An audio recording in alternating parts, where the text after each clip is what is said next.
Hello everyone, आज हम symmetric matrix की एक कंडीशन प्रूव करेंगे।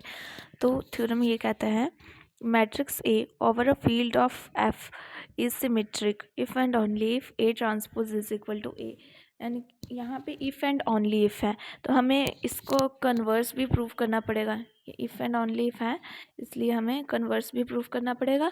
और अब हम स्टार्ट करते हैं। मतलब पहले हम एक चीज़ हम लेकर चलेंगे कि मैट्रिक्स सिमेट्रिक है और हम ए ट्रांसपोज को ए के इक्वल प्रूव कर देंगे, और सेकेंडली हम लेकर चलेंगे A transpose is equal to A और हम उसे सिमेट्रिक प्रूव करेंगे। ठीक है, तो फर्स्ट देखते हैं हम कैसे करेंगे। सबसे पहले हमने लेट कर लिया A I J be M by N matrix over F. सबसे पहले हमें उसको M by N matrix let कर लिया हमने। और कभी भी किसी मैट्रिक्स का कुछ प्रूव करना हो तो उसके दो स्टेप होते हैं। पहला कि हम उसका ऑर्डर सेम कर देंगे, ऑर्डर वाला होता है पहला, और सेकंड होता है उसके कॉरेस्पॉन्डिंग एलिमेंट्स सेम करने हैं। ठीक है, ये दो कंडीशंस होते हैं किसी भी मैट्रिक्स को का अगर कुछ प्रूव करना हो तो वो करने के लिए। ठीक है, तो हम अभी फर्स्ट देखते हैं। हमने फर्स्ट लेट कर लिया A be a symmetric matrix. अब हमें प्रूव करना है A transpose is equal to A. अब क्योंकि ए एक सिमेट्रिक मैट्रिक्स है और सिमेट्रिक मैट्रिक्स जो होता है वो हमेशा स्केयर मैट्रिक्स होता है, तो हमने वो कंडीशन यहाँ डाल दी, यहाँ पर सिमेट्रिक मैट्रिक्स की कंडीशन।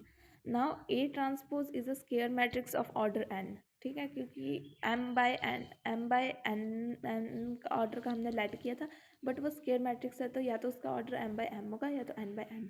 तो हमने एन ले लिया यहाँ पर।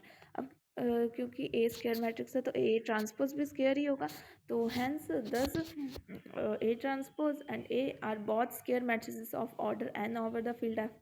फर्स्ट कंडीशन होगी प्रूफ, और सेकंड हमें प्रूफ कराना है अब कि उनके कॉरस्पॉन्डिंग एलिमेंट्स भी सेम है। उसके लिए हमने सिमेट्रिक मैट्रिक्स की कंडीशन ले ली A I J is equal to A J I for all I J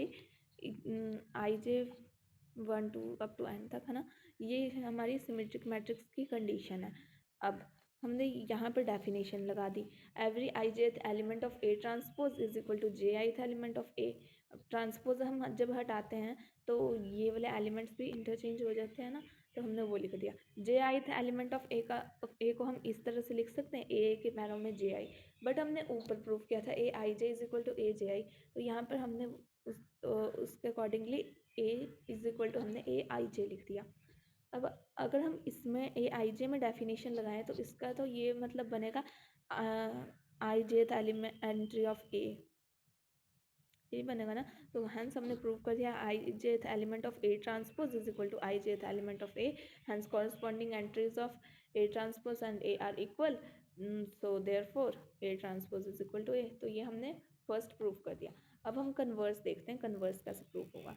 converse के लिए हमने लेट कर लिया A transpose is equal to A. ठीक है, अब हमें प्रूव करना है कि ए एक सिमेट्रिक मैट्रिक्स है, और हमने ऊपर लेट किया हुआ था ए का ऑर्डर है एम बाय एन।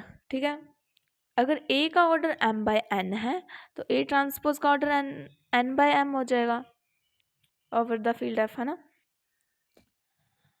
पर हमने ऊपर यहाँ लिखा हुआ है A transpose is equal to A, तो फिर इन दोनों को तो सेम ऑर्डर का होना चाहिए, तभी तो m is equal to n होगा, है ना।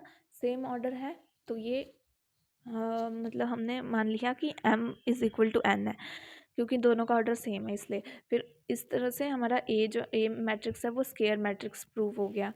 ठीक है, अब हम मतलब दोनों का ऑर्डर सेम आ गया। अब हमें सेकंड कॉरस्पॉन्डिंग एलिमेंट्स को सेम करना होता है ना, तो हम ए आई जे को लेकर चलेंगे। ए आई जे मतलब आई जेथ एंट्री ऑफ ए, ठीक, और is equal to I jth element of A transpose, क्योंकि ऊपर हमें गिवन है A is equal to A transpose, तो हमने उसमें ये डेफिनेशन लगा दी I jth entry of A is equal to I jth element of A transpose, क्योंकि दोनों इक्वल है। और जे आईथ एलिमेंट ऑफ ए को हम किस तरह से लिख सकते हैं, ए के पैरों में जे आई लिख सकते हैं ना, for all I J is equal to 1 2 3 and up to N, तो hence A is the symmetric matrix. ठीक है, एक बार दोबारा बताती हूँ ये वाला। इसमें हमने सबसे पहले ये लेकर चलना है, एक मिनट, इसमें सबसे पहले हमने ये लेकर चलना है A transpose is equal to A, और हमें प्रूव करना है कि ये सिमेट्रिक है।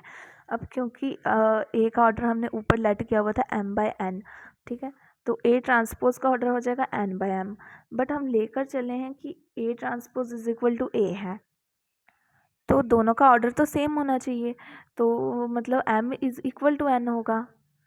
m/n जो है वो m/n के इक्वल कब होगा, जब दोनों m is equal to n होगा तभी ना। तो यहाँ पर हमारा m is equal to n आ गया, और hence A is a square matrix of order n over f, ठीक है। अब हमने लेकर कॉरस्पॉन्डिंग एलिमेंट्स देखना है ना, Aij, हम Aij को लेकर चले। Aij का मतलब क्या है, ijth entry of A, but according to definition ijth element of A is equal to ijth element of A transpose, है ना। ये जो हमें मतलब ऊपर गिवन था हमने उसमें ये लगाया है, ठीक है। अब ijth element of A transpose, यहाँ हमने ये ट्रांसपोज खोल दिया। ijth element of A transpose का मतलब क्या, jith एलिमेंट ऑफ A, यहाँ हमने ट्रांसपोज खोला है, ठीक है। अब हम इसको किस तरह से लिख सकते हैं, is equal to AJI for all ij is equal to 1 2 3 and to n terms, है ना। Hence A is a symmetric matrix. तो हमने हमें जब इसे प्रूफ कराना था कि A ट्रांसपोज A के इक्वल है, तो हमने फर्स्ट ऑर्डर सेम किया था और सेकंड में कॉरस्पॉन्डिंग एलिमेंट सेम करा दिया। और जब हमें गिवन था A transpose is equal to A और इसे सिमेट्रिक प्रूफ कराना था, तो हमने फर्स्ट में इसको स्क्वायर मैट्रिक्स प्रूफ करा दिया। सिमेट्रिक की दो कंडीशन होती है, पहला स्क्वायर मैट्रिक्स होता है और सेकंड होता है कि Aij is equal to AJI, तो हमने सेकेंडली वो प्रूफ करा दिया। तो hence A is a symmetric matrix. तो इस तरह से हम ये कंप्लीट क्वेश्चन लिखेंगे।